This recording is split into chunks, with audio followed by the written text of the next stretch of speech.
น้องลินดาแม่ค่าแม่ค่าน้อยเด้อนี่เด้อแม่ค่าน้อยนี่สิร้องเพลงนี่แม่ค่าอยู่บ้านตลาดดงเจเวียงนี่สองคำจะยักทองเท่าพ่อแม่ของเจ้า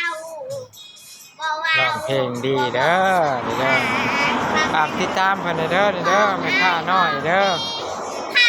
ที่นี่ห้องเที่ยห้องตาแม่ค่าน้อยซื้อยังก่อนซื้อเพชรแม่ค่าน้อยซื้อได้ก่อนฮะ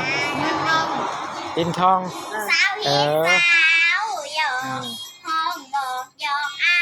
ยซื่อๆยาวฟ้าวหายเมื่อคือคนเบาเท่าใจอยู่ห้านเจเวียงนี่เด้อนี่เด้อนี่แม่ค่าน้อยเพิ่นร้องเพลงหน่อยเด้อ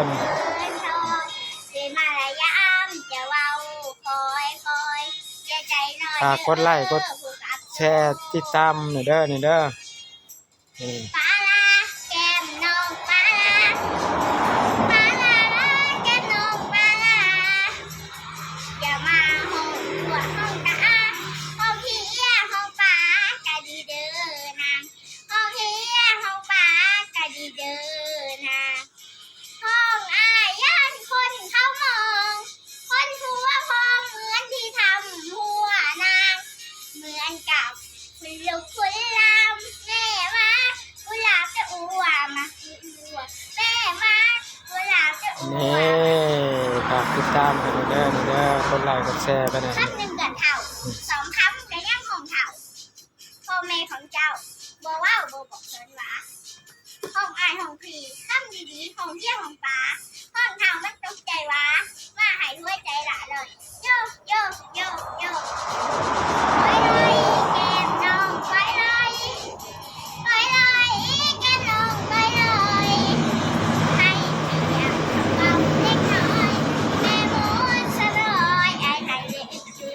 แม่ม้วนสลอยไอ้ไห้เล็กอยู่ไอ้เล็กอยู่แค่บอกมาป่าขอเงินมาย่านน้องไอ้หมูจะประกาศให้คนเขาหูจะ I love you ก็ปาผู้เดียวจะ I love you ก็ปาผู้เดียวกดไลค์กดแชร์นะนี่แดนเซอร์ลูกน้องก็เต้นดีเด้อนี่เด้อนี่ยิ้มก็ดีนะนี่ยิ้มก็ดีนะแม่ค่าน้อยค่าน้อยตลาดดงเด้อกับน้องเอ็มเด้อดูน้องลินดากับน้องยังก่อนน้องเอ็มน้องเอ็มนะ